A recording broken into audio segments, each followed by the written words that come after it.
Today, three great powers of the tomato industry are in fierce competition: the United States, Italy, and China. In the war of red gold, there are no rules. Even the least ethical moves are permitted. This is what I discovered here at Jin2D, one of the biggest Chinese exporters of tomato-based products.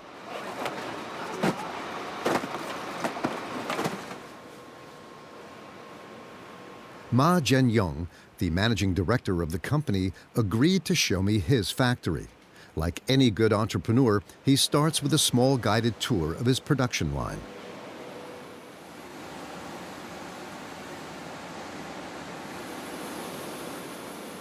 Until now, everything seems normal.1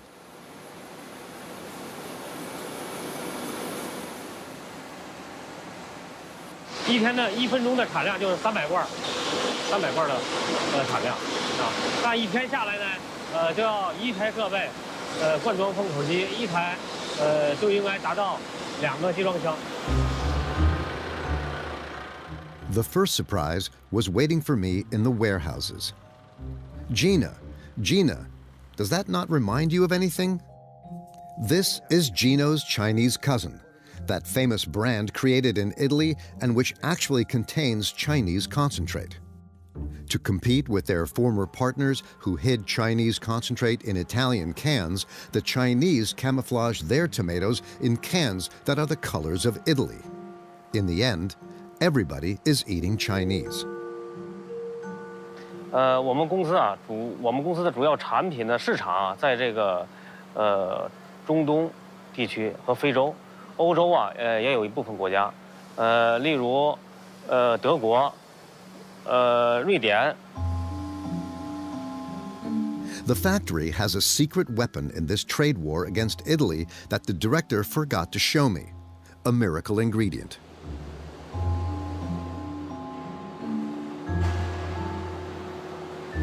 A white substance is added to the tomato sauce in large quantities. This substance does not appear on the label.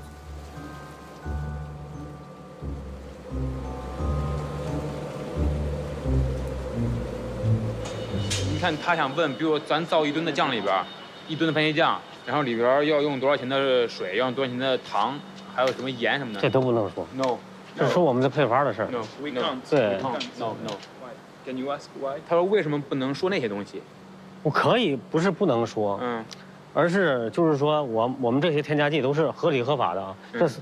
这是我们全有备案，在中国商检全有备案的，商检局我们全有备案，我们添加什么都有备案的。This powder is soybean fiber, a thickener.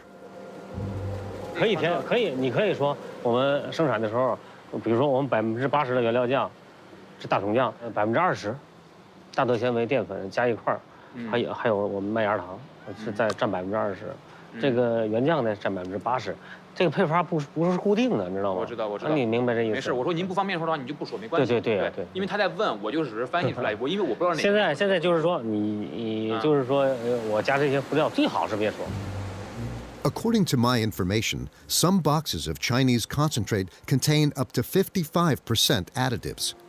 It's a method of lowering manufacturing costs since these additives are cheaper than tomatoes. In reality, the reason they can cut their products with soy is because of an agreement with their distributors. The entire production and distribution chain is complicit in this fraud. Only the consumer is fooled, which is what the trader Juan Jose Amezaga condemns. And one thing I must say is that these people are declaring that to the buyer. They're telling the buyer that we're going to put so much of this and this and this. And this is the price. If we don't put this, this is the price. So it's normally a higher price when it's pure tomato paste. Then they add fiber, 20% fiber, 3% color, whatever. Add it, it's another price. So the buyer knows it. He's aware of. It doesn't appear on the label, but the buyer knows it. Distributing companies that buy thousands of tons of Chinese paste in cans, under their own brand in the distributor's brand in Africa know that the product will have these things, and it's not declared. Let's go back to China. In 20 years, it has gone from a tiny player to a giant of the tomato industry. Initially, the Chinese didn't care at all about tomato sauce. But with their legendary charm, the Italians exchanged factories for 5 years of tomato concentrate. Mamma mia, che bella pomodoro cinese tomato. What a beautiful Chinese tomato. A bargain for Italy that turned Chinese production into a sauce that was made in Italy without anybody noticing. But since then, the Chinese decided to take on the Italians with sauces made in China. The battlefield for this duel of red gold? Africa, where they consume the most concentrate per capita.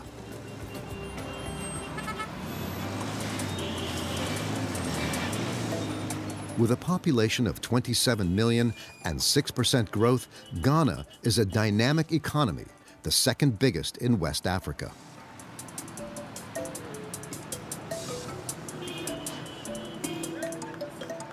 Ta-da! Hi!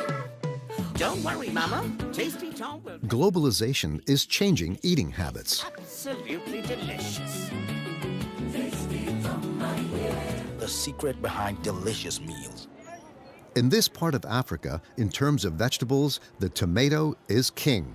It accounts for 1/3 of vegetable expenditure. But the local tomato market is collapsing in favor of sauces from China and Italy. Imports have multiplied by 30 in 15 years.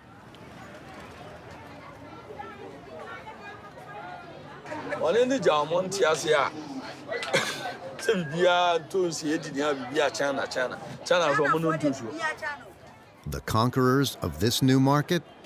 I visit them 12,000 kilometers from Beijing in their secure residence. Guess who I find there? General Yu and his son, Quinton. The general has been there for 2 months because he sniffed out a good opportunity. West Africa is the region which has the fastest growing consumption of tomatoes. And his presence is part of a policy that is promoted at the highest state levels in China. 因为中国现在习主席在讲一路一带啊，讲丝绸之路，实际上是呢，新疆是丝绸之路的源头啊，加纳是一个就发源地、起点，一个是源头啊，刚好是我们国家的政策和现在这个大的发展趋势是相吻合的。以后肯定番茄的这个超级强国，加工业的超级强国，包括全球超级强国，肯定是中国啊，这是肯定的。 This confident talk also reflects a reality. The African continent is fast becoming the next big consumer market in the world.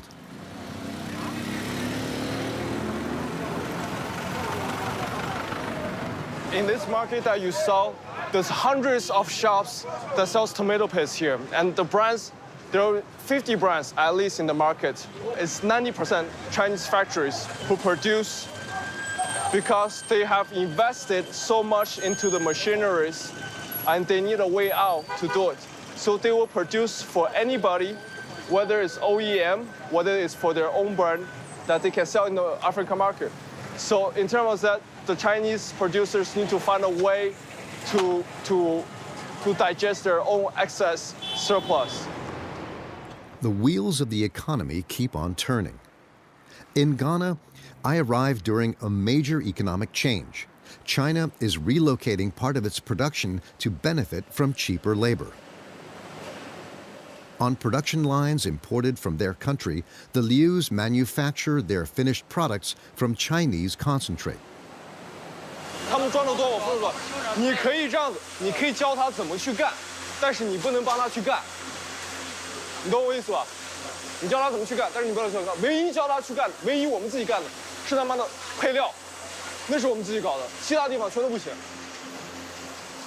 Ghanaian workers are paid 4 times less than Chinese workers, 100 euros per month. This year in China, as you know, the global economy is not that well. You see a lot of factories shutting down, moving to Southeast Asia, moving to Vietnam, moving to Indonesia, Malaysia, those areas. And you will see, especially in the tomato paste business, that you see a lot of factories moving to African countries. And I'm glad to say we're one of the first who took in this step to establish our presence more closer to the market rather than 10,000 miles away.